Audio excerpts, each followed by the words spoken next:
حضور پاک صلی اللہ علیہ وسلم معراج سے واپس تشریف فرمائے تو دیکھیے درویش واقعی ہی اسی طرح کہتے ہیں جس طرح حق تعالیٰ فرما رہا ہے، یعنی کہ تصوف کی وہ بھی تعلیم بتا رہے تھے۔ حضرت امیر المومنین ابو بکر صدیق رضی اللہ تعالیٰ عنہ فرماتے ہیں، کثرت نماز و روزے کی وجہ سے تم پر افضلیت نہیں بلکہ ان کے سینے ایک راز دار سے پوشیدہ ہے اور وہ علم تصوف ہے۔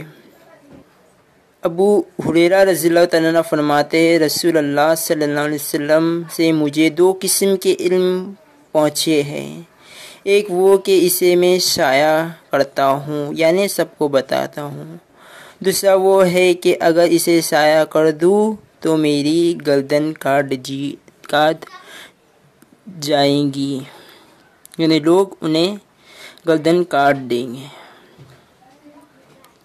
تو حضور پاک صلی اللہ علیہ وسلم کے معراج کے واپس آنے کے واقعے سے ظاہر ہوتا ہے کہ علم تصوف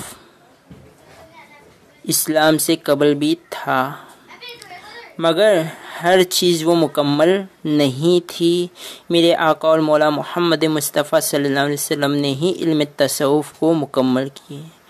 ابراہیم علیہ السلام کو بھی خدا تعالیٰ نے خاص علم عطا فرمایا، مگر میرے نبی محمد مصطفیٰ صلی اللہ علیہ وسلم کو جو علم عطا ہوا وہ علم کسی نبی کو عطا نہیں ہوا۔ میرے نبی پاک صلی اللہ علیہ وسلم نے ہر چیز کو مکمل کیے ہیں۔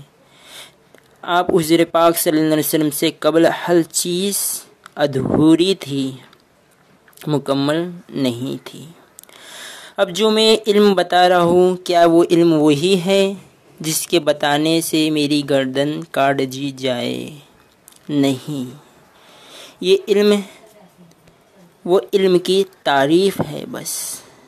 علم تصوف علم معرفت کی تعریف رہا، آسان بتانے کا طریقہ ہے۔ علم معرفت سینہ بہ سینہ ہی دیا جاتا ہے، وہ کتابوں سے پڑھ کر یا کسی کے سن کر بتایا نہیں جاتا۔ وہ علم صرف اور صرف سینہ بہ سینہ نگاہوں سے دیا جاتا ہے، اور اسی طرح وہ آگے اہل بیت سے ولی اللہ کے ذریعے سلسلہ بہ سلسلہ چلا آ رہا ہے۔